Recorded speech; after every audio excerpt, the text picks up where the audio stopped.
విభజన ఇప్పుడు రాజకీయంగా కాకరేపేలా కనిపిస్తోంది. ప్రస్తుతం రాష్ట్రంలో 33 జిల్లాలు ఉన్నాయి. వాటి విషయంలో కాంగ్రెస్ ప్రభుత్వం కొత్తగా ఆలోచన చేస్తోంది. ఈ జిల్లాలను తగ్గించాలని శాస్త్రీయ దృక్పథంతో రూపురేఖలు తీసుకుని రావాలని ఆలోచన చేస్తోంది. గత ప్రభుత్వం అశాస్త్రీయంగా ఏర్పాటు చేసిన కొత్త జిల్లాలు, మండలాలను రేషనలైజేషన్ చేస్తామని ముఖ్యమంత్రి రేవంత్ రెడ్డి ప్రకటించారు. రాష్ట్ర పాలనలో సమస్యలు సృష్టించిన ఈ జిల్లాల ఏర్పాటును సమీక్షించి సరిదిద్దుతామని ఆయన స్పష్టం చేశారు. గత ప్రభుత్వం అశాస్త్రీయంగా కొత్త జిల్లాలు ఏర్పాటు చేయడం వల్ల పాలనపై ప్రజలకు నమ్మకం సన్నగిల్లిందని సీఎం రేవంత్ రెడ్డి విమర్శించారు. వరంగల్, హనుమకొండ జిల్లాలను కలపాలని ప్రజల నుంచి డిమాండ్ వస్తోందని, ఇలాంటి సమస్యలను పరిష్కరించడానికి త్వరలో రిటైర్డ్ జడ్జి నేతృత్వంలో ఓ కమిషన్ ఏర్పాటు చేస్తామని ఆయన తెలిపారు. పేరు నేను పెట్టింది కాదు, మేడ్చల్ మల్కాజ్గిరి పేరు నేను పెట్టింది కాదు, సైబరాబాద్ నేను పెట్టింది కాదు. ఈ మూడే పేర్లు కాదు ఇప్పుడు నిన్న వచ్చిన మున్సిపల్ పోలీస్ కమిషనరేట్లు వచ్చినాయి. రంగారెడ్డి జిల్లా యాస్టీజ్ అంతకు ముందే ఉంది, భువనగిరి అంతకు ముందే ఉంది, సంగారెడ్డి అంతకు ముందే ఉంది. వాటినే పోలీస్ కమిషనరేట్లు ఏరియాలు సరిహద్దులు అడ్జస్ట్మెంట్ చేసినాం. క్రైమ్, డెవలప్మెంట్ వీటన్నిటిని ఒక దృష్టిలో పెట్టుకొని ఉతగానే సికింద్రాబాద్ మీద కక్ష కట్టి సికింద్రాబాద్ ను మొత్తం మాయం చేస్తున్నాను. అసలు సికింద్రాబాద్ పేరు ఉన్నదేడా, నేను తీసిందేడా? హైదరాబాద్ సికింద్రాబాద్ జంట నగరాలు హైదరాబాద్ మున్సిపల్ కార్పొరేషన్ లో, గ్రేటర్ హైదరాబాద్ మున్సిపల్ కార్పొరేషన్ లో యాస్టీస్ ఉన్నాయి. హైదరాబాద్ డిస్టిక్ లోనే సికింద్రాబాద్ ప్రాంతం కూడా ఉంది. నేనేం దాన్ని ముట్టుకోలేదు కదా. గ్రేటర్ హైదరాబాద్ మున్సిపల్ కార్పొరేషన్ అట్లనే యాస్టీస్. మేడ్చల్ మల్కాజ్గిరి గతంలోనే జిల్లా పెట్టారు, అదే పేరు అట్లనే ఉంది. సైబరాబాద్ ఎప్పుడో పెట్టింది, అదే అట్లనే ఉంది. అంతకుముందు సైబరాబాద్ కమిషనరేట్ ఉంది. ఒకటి వాళ్ళకి కావాల్సిన రాచకొండ దొరల కోట పేరు పెడితే గదొక్కటి తీసినాయా? గదొక్కటి ఒకవేళ చేస్తే గీస్తే గన కోటల పేర్లు మనకెందుకు, రాజుల పేర్లు మనకెందుకు అని సామాన్యుల పేర్లు ఉంటే బాగుంటుంది. రేపు పొద్దుగాల మండలాలు, రెవెన్యూ డివిజన్లు, జిల్లాలు పునర్వ్యవస్థీకరించడానికి ఒక జ్యుడిషియల్ కమిషన్ లాగా వేసి అందులో నిపుణులందరినీ పెట్టి అన్ని ప్రాంతాలు పర్యటన చేసి అందరి ప్రజల అభిప్రాయం తీసుకొని మండలాలలో 10% ప్లస్ ఆర్ మైనస్ జనాభా ఒకే రకంగా ఉండేటట్టు, రెవెన్యూ డివిజన్లలో కూడా సమానమైన మండలాలు ఉండే విధంగా, జిల్లాలలో కూడా పాపులేషన్ 10% ప్లస్ ఆర్ మైనస్ పెట్టుకొని ఒక ట్రాన్స్పరెంట్ గవర్నెన్స్ అందించడానికి ఒక పూర్తి స్థాయిలో కార్యాచరణ తీసుకొని దానికి సంబంధించి కూడా ఎవరికి తెలియకుండా సీక్రెట్ గా మనం ఇంట్లో కూర్చొని చేసేది లేదు. పూర్తి స్థాయిలో అసెంబ్లీలో డిబేట్ చేసి అందరు సూచనలు తీసుకున్నాకనే గైడ్ లైన్స్ ప్రిపేర్ చేసి అపాయింట్ చేస్తాము. ఎవరు ఎలాంటి అపోహలు, కొత్త ఏదో జరిగిపోతుందని, జిల్లాల పేర్లు తీస్తురని, పెడుతుండ్రని, పెట్టమని,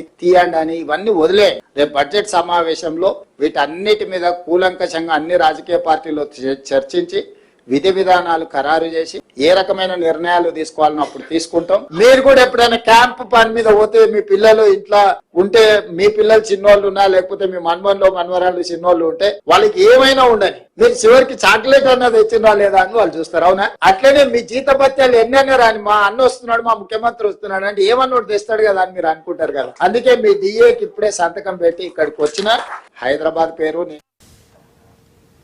ఇటీవల రెవెన్యూ మంత్రి పొంగులేటి శ్రీనివాస్ రెడ్డి జిల్లాల విభజనపై మాట్లాడుతూ కేసీఆర్ ఏలుబడిలో జిల్లాల విభజన పూర్తి అశాస్త్రీయంగా సాగిందని విమర్శించారు.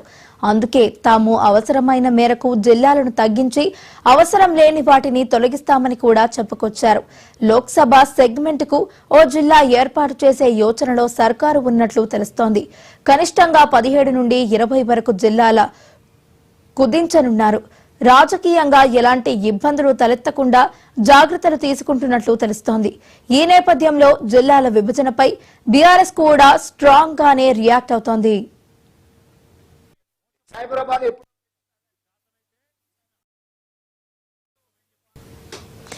జిల్లాల విషయంలో ఏమైనా తేడా పాడా చేయాలనుకున్నా వాటి జోలికి వచ్చిన అగ్గి పుట్టిస్తామని బీఆర్ఎస్ వర్కింగ్ ప్రెసిడెంట్ కేటీఆర్ గట్టిగానే రియాక్ట్ అయ్యారు. తెలంగాణలో అగ్గి పుట్టించే ఈ బాధ్యతను కూడా బీఆర్ఎస్ తీసుకుంటుందని ఆయన స్పష్టం చేయడం విశేషం. తాజాగా ఆయన మహబూబ్ నగర్ జిల్లా బీఆర్ఎస్ సర్పంచులతో నిర్వహించిన ఆత్మీయ సమావేశంలో ఈ మేరకు రాష్ట్ర ప్రభుత్వానికి ఘాటు హెచ్చరికలు జారీ చేశారు. అంతేకాకుండా కేసీఆర్ చేసింది రైట్ అని కేటీఆర్ చెప్పడం విశేషం. రాష్ట్రంలో మొత్తం 10 జిల్లాలు ఆనాటికి ఉండేవని, వాటిని 33గా చేశామని, ఇదంతా పాలనాపరమైన సౌకర్యం కోసమే అని ఆయన చెప్పారు. ఇక కొత్త జిల్లాల విషయంలో ఏది ముట్టుకున్నా అగ్గి గుండమే అవుతుందని కూడా అంటున్నారు.